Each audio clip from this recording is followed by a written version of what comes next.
Ladies and gentlemen, we've been told that fat loss is all about willpower, counting calories, and spending hours on a treadmill. And while diet and exercise matter, what most people miss is this. Fat loss is fundamentally a neurological process. If you want lasting results, you must treat it that way. When people talk about fat loss, they usually go straight to diet and exercise, and sure, those matter. But before we even touch the surface of macros, calorie deficits, or workout splits, we need to take a big step back and understand something fundamental. Your brain runs the show. Every craving you feel, every moment of resistance or surrender, every spark of motivation or crash of willpower, it's not random. It's neurobiology. The brain, specifically your hypothalamus, plays a central role in regulating hunger and satiety. Think of the hypothalamus as a sort of thermostat for your internal state. It monitors hormones like leptin, which signals fullness, and ghrelin, which signals hunger. When you're in an energy deficit, meaning you're burning more calories than you're consuming, your ghrelin levels rise, and the hypothalamus increases hunger signals to get you to eat more. That's the body doing what it's supposed to do. It's protecting you from what it perceives as starvation. But here's where things get really interesting and challenging. The modern food environment is filled with hyper-palatable, ultra-processed foods that light up your brain's reward centers like a slot machine. These foods bypass normal satiety signals and instead create what's called non-homeostatic eating. Eating not because you need fuel, but because your brain is chasing a reward. Dopamine, the molecule most associated with motivation and craving, gets released in anticipation of these foods, especially sugar and fat combinations that don't naturally exist in nature. The more often you engage with this loop, chronic exposure to hyper-rewarding food, the more your brain learns to prioritize those choices even when you're not physically hungry. This is not about lack of discipline. It's about a shift in neural wiring. The brain begins to associate certain contexts, like watching Netflix at night or driving past that one bakery, with the anticipation of a dopamine reward. That association strengthens over time, creating automatic behaviors that feel hard to resist because they are hard to resist. They're deeply embedded in your brain's reward circuitry.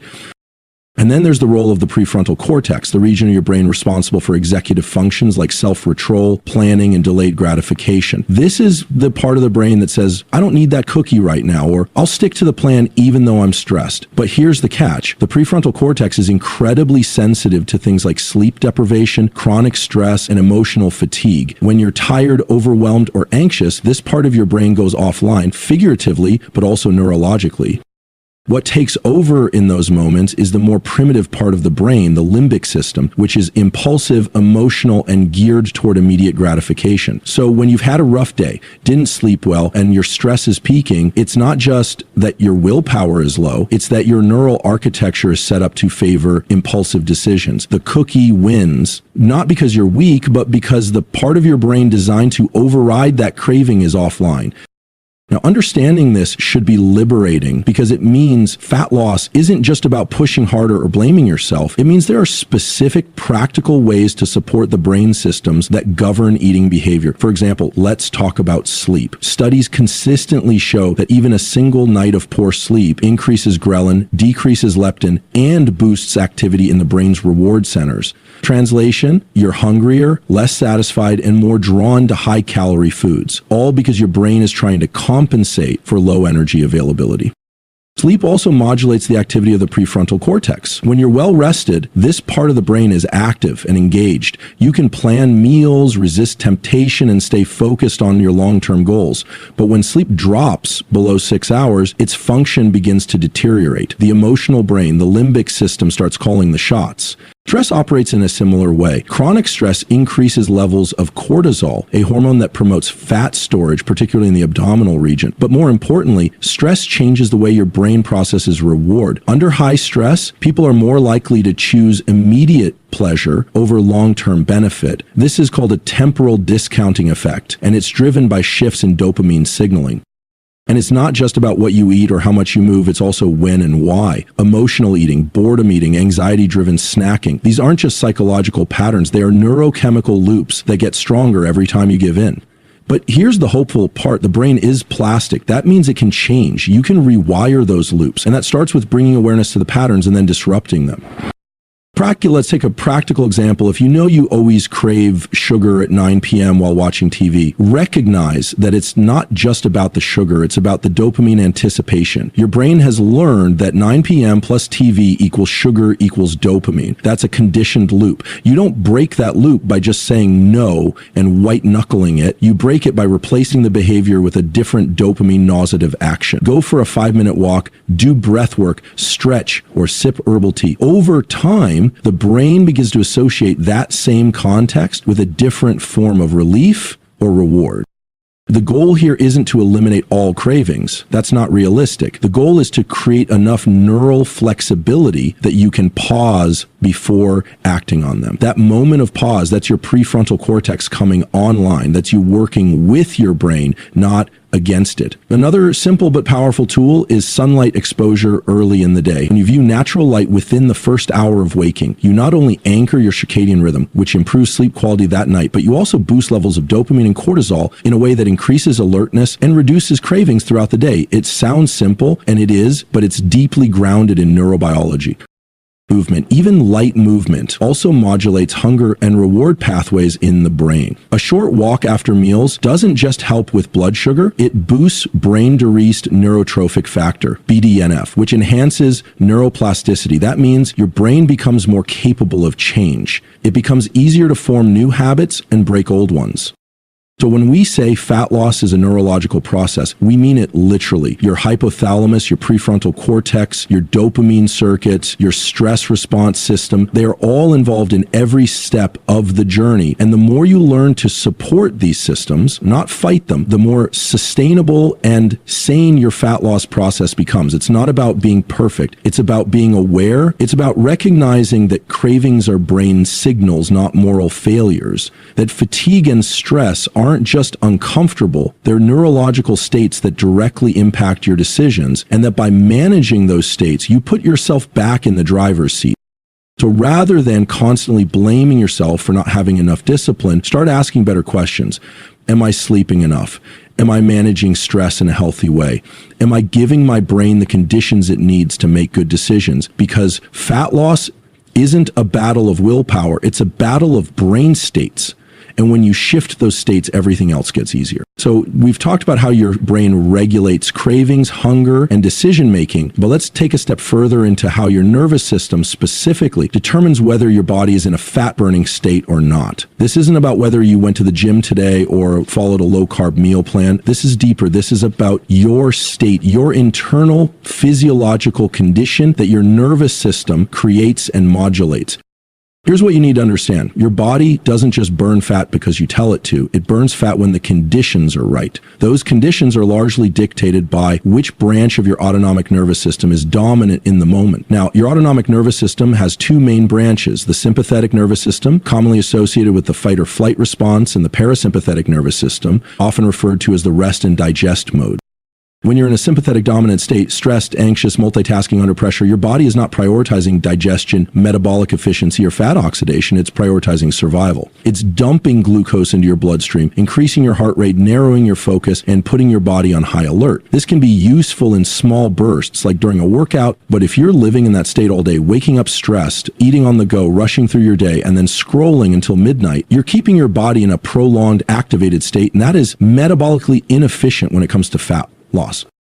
Now let's flip to the parasympathetic side. This is the calm, present, alert, but relaxed state where your body can digest food properly, regulate hormones like insulin and cortisol, and most importantly, access stored fat as fuel. Fat oxidation, which is the technical term for burning fat, happens best when the nervous system isn't on high alert. So the more time you spend in a parasympathetic dominant state, the more favorable your internal environment becomes for actual efficient fat metabolism. This isn't just about relaxation in the spa sense. This is about building physiological habits that shift your nervous system in the right direction repeatedly throughout the day. And there are very practical, science-supported ways to do that.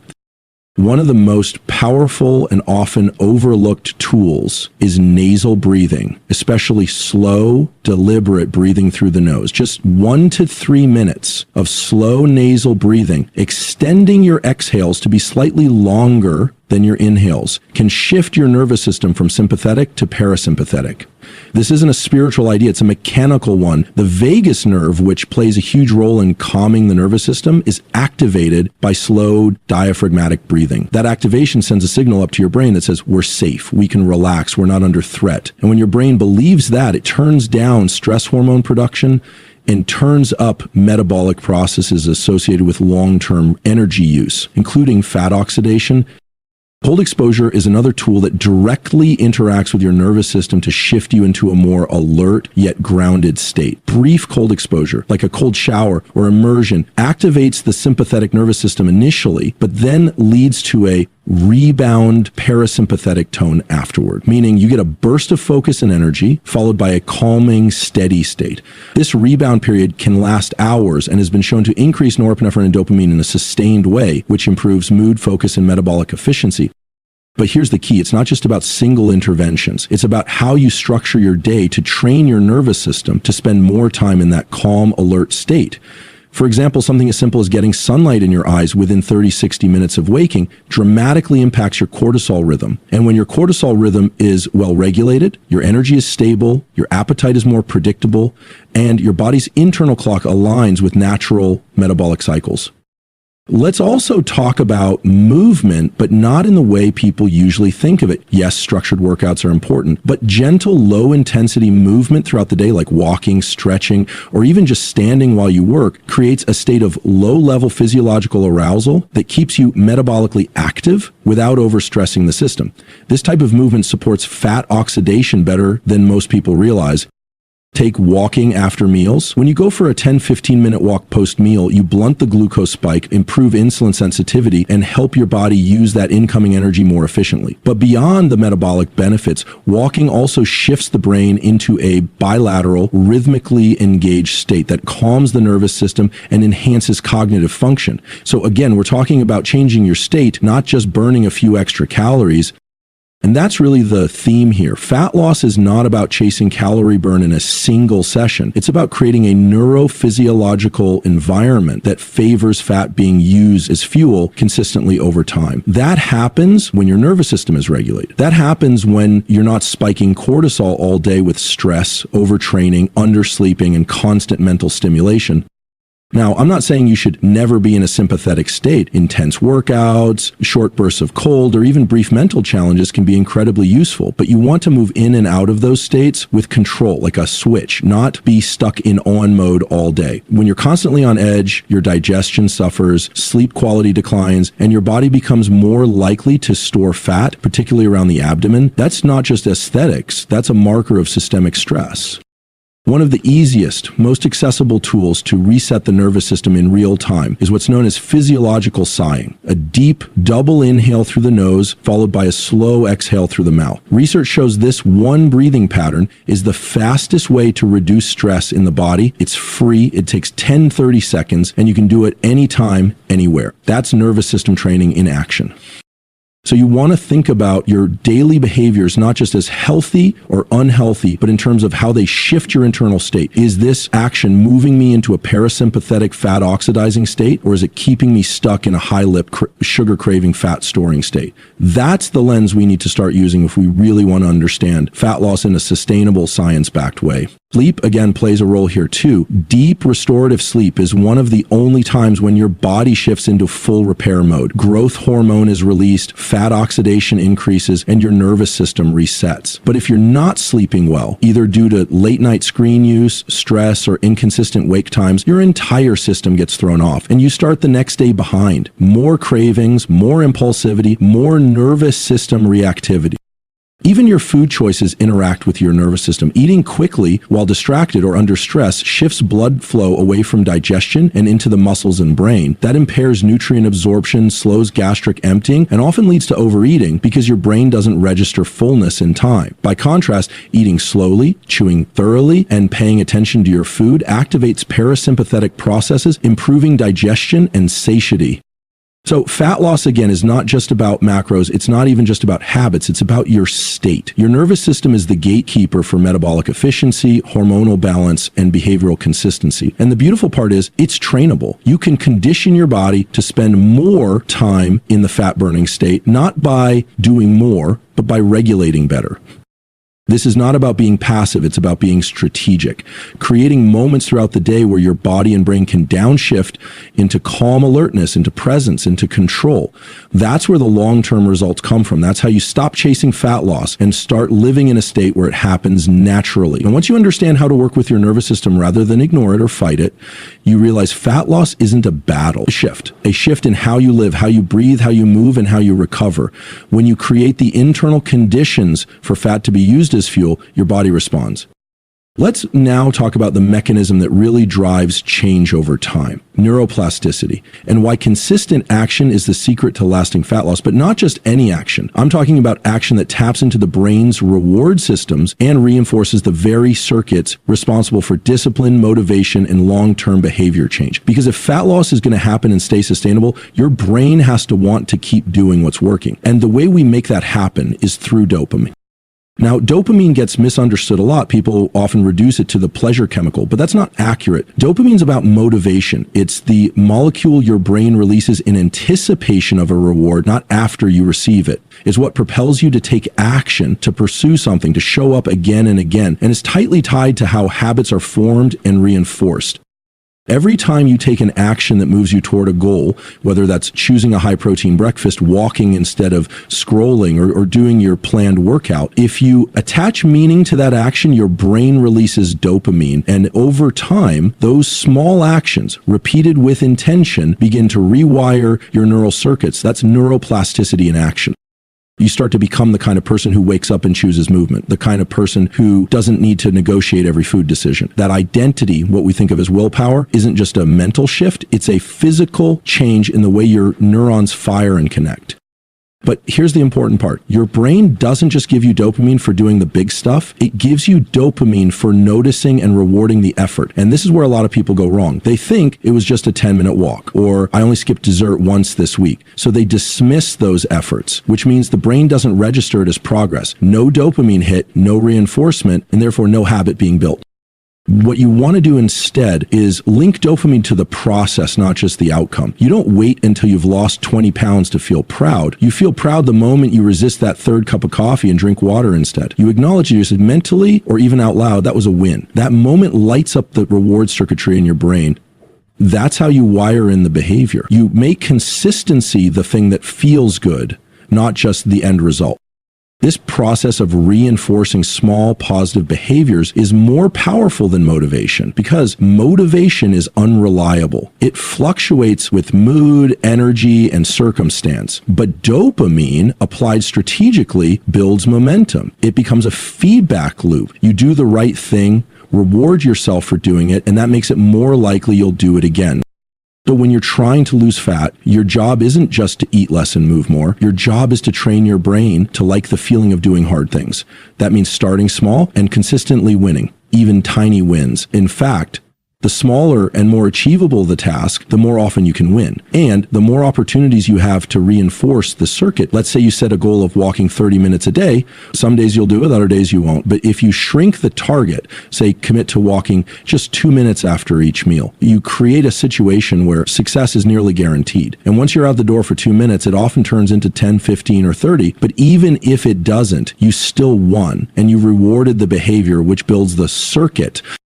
Over time, your brain starts anticipating the reward, not from food, not from checking out or giving in, but from effort itself. That is a massive shift. It's not just mental toughness. It's a reorientation of your entire motivational architecture. And this isn't hypothetical. It's deeply rooted in the biology of how dopamine and motivation circuits in the brain actually work. Dopamine is released from a part of the brain called the ventral tegmental area, VTA, and travels to structures like the nucleus accumbens and the prefrontal cortex. These areas aren't just involved in craving and reward. They are also involved in planning, persistence, and decision-making, meaning when you reinforce the behavior with dopamine, you're literally strengthening the part of the brain that helps you stick to the plan, even when motivation is low. But here's the key. Dopamine is also contextual. If you're constantly stimulating your dopamine system with easy, fast reward behaviors, scrolling social media, binge eating, high sugar snacks, constant novelty, your brain becomes less sensitive to natural rewards. That makes the more meaningful, slower building wins feel less satisfying. So part of the fat loss process involves not just what you do, but what you don't do. You want to reduce the background noise. You want to make space in your brain so that the dopamine hits you get from discipline actually register. That means limiting hyperstimulating behaviors. It doesn't mean you can't enjoy life. It means you learn to delay some rewards so that your brain starts prioritizing the ones that align with your long-term goals. And when you do that, when you link dopamine to discipline instead of distraction, you create a stable foundation for long-term fat loss. You're no longer at the mercy of cravings or burnout because the reward isn't external anymore, it's internal, it's neurochemical. Your brain starts craving the structure, the progress, the momentum, and that's what makes the process sustainable. Another important piece here is to periodically reevaluate what you're reinforcing. Let's say you've been walking daily, eating better, and losing weight for 2 months. Great. But if you stop reinforcing those behaviors, if you stop noticing them and rewarding yourself for showing up, they'll start to feel stale. The brain needs novelty. It needs challenge. So you have to increase the stakes just slightly, not overhaul everything, just enough to keep the dopamine flowing. Maybe that means adding a light strength session or cooking one new meal per week or trying a new form of movement. The goal is not to constantly chase intensity, but to keep the brain engaged, to keep the reward system tuned in to progress. And here's where people get discouraged. They think progress always has to be visible on the scale, in the mirror, in how clothes fit. But the brain doesn't care about those things as much as it cares about forward motion. It wants to know, are we doing what we said we would do? Are we getting better at this? Are we in control? If the answer to those questions is yes, you will feel a sense of satisfaction even if external progress is slower than you hoped. That's what makes this process so powerful. You don't have to wait for motivation. You don't have to hope for results. You generate momentum through behavior, attention, and reward. That's a neurological process, and it's one you control. So if you're struggling with consistency, the question isn't, how do I force myself to be more disciplined? The better question is, how do I set up my day so that the right behaviors feel rewarding? That could mean starting the day with a quick win. It could mean limiting distractions in the evening. It could mean tracking something simple and celebrating it. And that's where this all comes together. Fat loss is a brain process. It's governed by hormones and habits, but also by attention, dopamine, and neuroplasticity. And once you understand that, you stop blaming yourself for struggling and start getting curious about how to work with your brain instead of against it. You don't need to be perfect. You just need to understand the system and use it. That's how you make fat loss not just possible, but automatic.